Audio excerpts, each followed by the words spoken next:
बातमी आहे मुंबई अंडरवर्ल्ड आणि ड्रग्ज बाबतची। मुंबईमध्ये ड्रग्ज निर्मितीसाठी छोटा शकीलच्या भावाचं फंडिंग असल्याचं आता नव्याने उघडकीस आलंय।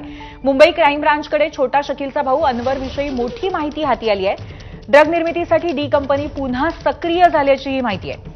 अनवर बाबू शेख हा 1984 मध्ये फरार होऊन पाकिस्तानामध्ये गेलेला होता। मुंबईतील ड्रग्ज पेडलर्सच्या अपहरण नात्यातनं आता सत्य उघडकीस आलंय की पुन्हा एकदा अनवर बाबू शेख हा ऍक्टिव्ह झालेला आहे आणि ड्रग निर्मितीसाठी डी कंपनी पुन्हा सक्रिय झालेली आहे।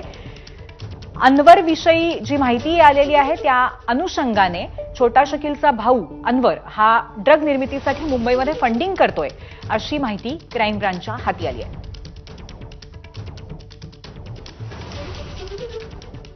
आपले प्रतिनिधी सूरज ओझा आपल्यासोबत आहेत। सूरज, गेली काही वर्ष खरं तर अंडरवर्ल्ड ड्रग्ज हा सगळा विषय थोडासा मागे पडला होता। ह्याच्यामध्ये किती ऍक्टिव्हिटी आहे याबद्दल फार काही चर्चा नव्हती, परंतु आता हा सगळा भाग सक्रिय आहे असं कळतंय। नक्की काय माहिती मिळाली आहे मुंबई क्राईम ब्रांचला?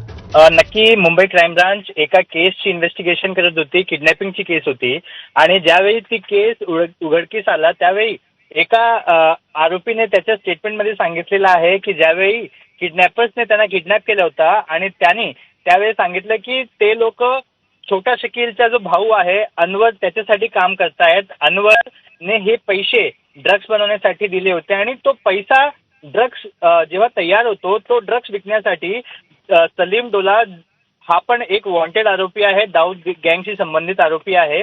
तो काम करतो आणि तो ड्रग्ज इंडियाच्या वेगवेगळ्या भागात विकला जातो।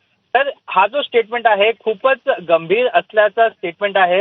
सूत्रांनी सांगितलेलं आहे की या इनपुटच्या आधारावर आता कारवाई केली जात आहे की अनवर जो छोटा शकीलचा भाऊ आहे तो भारतात पैसे कसा पाठवतो, त्याचा पैशाचा वापर कसा केला जातो, तर या प्रकारची इन्व्हेस्टिगेशन सध्या सुरू झालेली आहे।